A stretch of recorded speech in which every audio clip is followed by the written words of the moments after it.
Book of Heaven. Volume 9. 2nd to the 22nd of September 1910. Page 42 to 46. September 2, 1910. One should pay attention to what he must do, not to chatter.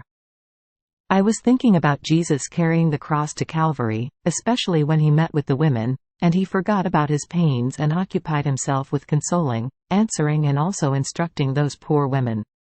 How everything was love in Jesus. He was the one who needed to be consoled, yet he was consoling, and in what a state he was consoling.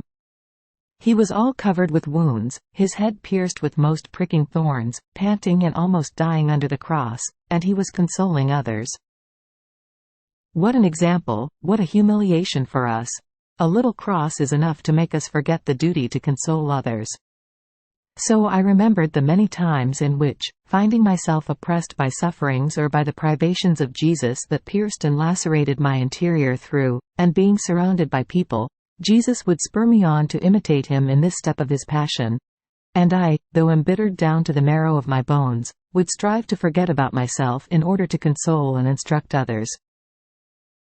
And now, finding myself free and without having to deal with people, because of and thanks to obedience, I was thanking Jesus, for I no longer found myself in those circumstances. I feel I can breathe a freer air, to be able to occupy myself only with myself. And Jesus, moving in my interior, told me, "My daughter," yet for me it was a relief, and I felt as though refreshed, especially in those who were truly coming to do good. In these times, truly, there is a lack of those who cast true interior spirit into souls, because not having it themselves they cannot infuse it in others. So they teach souls to be touchy, scrupulous, light, without a true foundation of detachment from everything and from everyone, and this produces sterile virtues, which go about blooming, and they die. And some think they make progress with souls, because they reach minuteness and scrupulousness, but instead of progress, these are true hindrances which ruin the souls, and my love remains on an empty stomach with them. Therefore, since I have given you much light about the interior ways, and I have made you comprehend the truth about true virtues and true love, since you are in the truth, through your mouth I could make others comprehend the truth about the true path of virtues, and I felt contentment because of this. But, blessed Jesus, after the sacrifice I would make, they would then go around talking, and so obedience, justly, has prohibited the coming of people. And Jesus, this is the error, that one pays attention to chatter, rather than to the good one is supposed to do. About me also they chattered, and if I wanted to pay attention to this, I would not have accomplished the redemption of man. Therefore, one must pay attention to what one must do, and not to what people say, and chatter remains with those who make it. September 3, 1910. That which Jesus does to one soul, affects all others. As I was in my usual state, blessed Jesus came as a child, he kissed me, he clasped me, he caressed me, and he returned many times with kisses and embraces. I was surprised that Jesus had so exceeded with me, most miserable one, being with me amid kisses and embraces. I returned them, but timidly, and Jesus, with a light that came out from him, made me comprehend that when he comes it is always a great good, not only for me, but for the whole world, because by loving one soul and pouring himself out with her, he comes to regard the whole of humanity. In fact, in that soul there are many bonds that unite everyone, bonds of likeness, bonds of paternity and sonship, bonds of brotherhood, bonds of having all come out and been created by his hands, bonds of having all been redeemed by him, and because of this he sees us marked with his blood.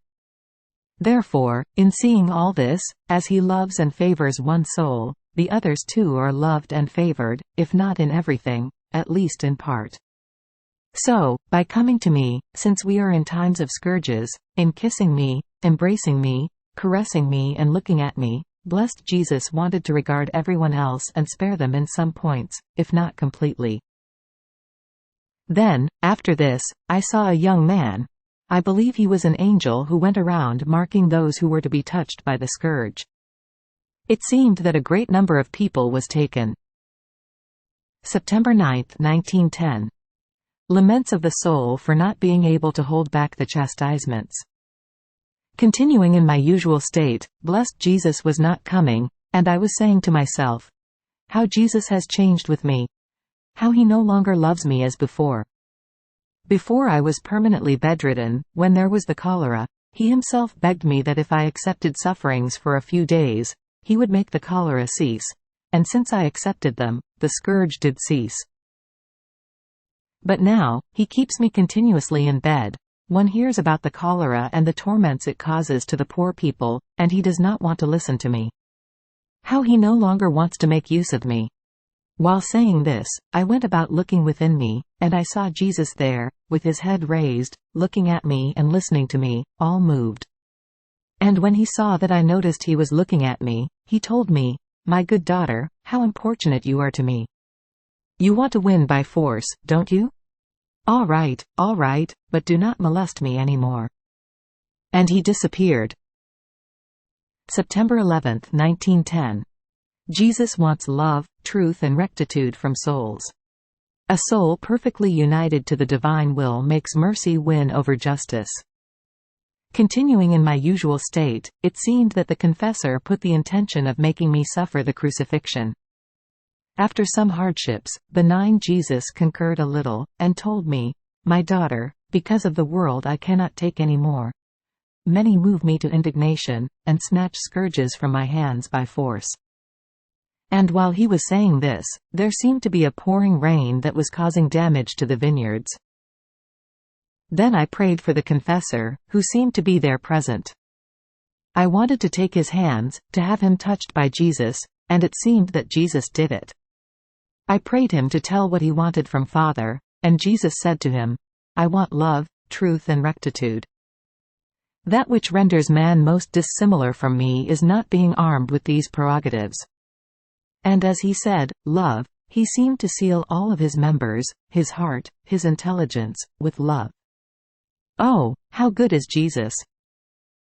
Then afterwards, having told Father what I wrote on the 9th, I remained doubtful, and I said to myself, how I wish I would not have to write these things.